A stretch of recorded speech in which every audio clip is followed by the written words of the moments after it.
Hyderabad Marredpally polytechnic కళాశాల విద్యార్థులు భారీ ఆందోళన చేపట్టారు.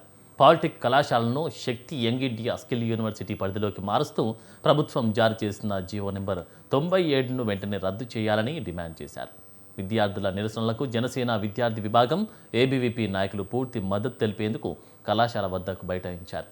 పాలిటెక్నిక్ విద్య కేవలం నైపుణ్య శిక్షణ మాత్రమే కాదని, పేద విద్యార్థులకు ఉన్నత చదువులకు పునాది అని విద్యార్థి నేతలు పేర్కొన్నారు. కొత్త విధానంతో తాము చిన్న ఉద్యోగాలకే పరిమితమై భవిష్యత్తు చిన్నాభిన్నమయ్యే ప్రమాదముందని ఆందోళన వ్యక్తం చేశారు. తెలంగాణ ప్రభుత్వం పాత విధానాన్ని కొనసాగిస్తూ వసతులు మెరుగుపరచాలని డిమాండ్ చేశారు.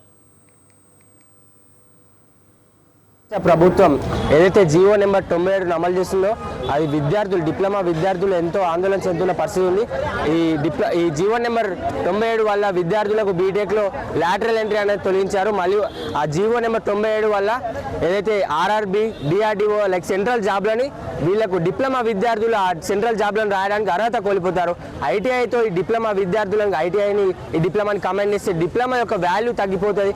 కాబట్టి డిప్లొమాకి ప్రతి సంవత్సరం పాల్సెట్ ఎంట్రన్స్ ఎగ్జామ్ ద్వారా 70 నుంచి 80 వేల మంది విద్యార్థులు ఈ డిప్లొమాకి రావడం జరుగుతుంది. కాబట్టి ఈ డిప్లొమాని మళ్ళీ తీసుకుపోయి శక్తి స్కీమ్ కింద కలిపితే డిప్లొమా వాల్యూ పడిపోతుంది.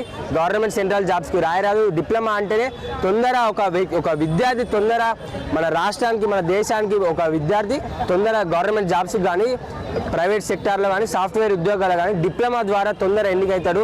కాబట్టి రాష్ట్ర ప్రభుత్వం విద్యార్థుల పక్షాన ఇన్ని సంవత్సరాలు ఎన్నో తప్పులు చేసింది.